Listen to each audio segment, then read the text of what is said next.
On a range of green hills in the heart of Africa, a country carries both deep memory and fierce resolve. This is Rwanda, where the echoes of a painful past meet the quiet work of rebuilding, conservation, and renewal. Small, landlocked, and famously hilly, Rwanda sits between lakes and volcanoes. Its capital, Kigali, is a city of hills, markets, and emerging tech hubs, a place whose clean streets and bright markets hide a history that the nation still holds close. On April 6, 1994, violence tore through this country. Over the span of just a few months, unimaginable loss reshaped families and communities. Today, sites like the Kigali Genocide Memorial stand not to sensationalize, but to remember, to educate, and to ask how a society heals after such trauma. Kigali Genocide Memorial. Our approach here is simple: listen, honor, consent, and let survivors guide their own stories.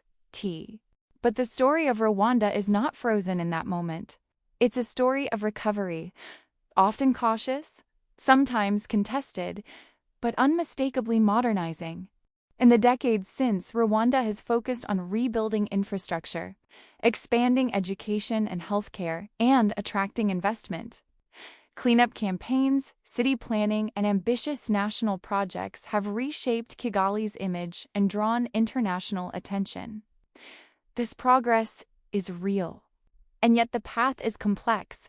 Development brings both opportunity and new questions about inclusion and memory. Walk Kigali's streets and you'll find a thriving cafe culture, artisans, and a youthful energy. Kinyarwanda is the national tongue, alongside English, French, and Swahili, languages that thread through education, business, and everyday life. North of the city, the Virunga volcanic range shelters one of Rwanda's greatest treasures, the mountain gorillas. For decades, conservationists have worked to protect these animals, and a cautious, community-centered ecotourism has grown around them. Volcanoes National Park, Rwanda. Gorilla trekking brings revenue and responsibility to nearby communities. The stories here are not only about wildlife, but about how conservation can fuel livelihoods and conservation ethics. From technology startups to coffee cooperatives, a new generation is staking its claim. They look outward, selling Rwandan coffee and design to the world, while also wrestling with questions of land, equity, and heritage. The path forward is not without friction. Rapid urban growth, inequalities between regions, and the tension between conservation and local land needs are real challenges.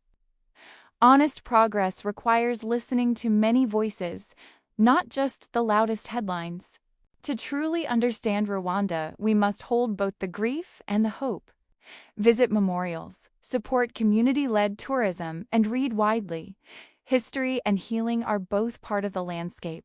Rwanda is a place of deep memory and quiet reinvention. Its hills keep their stories, and the people here are writing the next chapters. If you want to know more, join us. Subscribe, comment, and explore the sources we used below. Thank you for watching.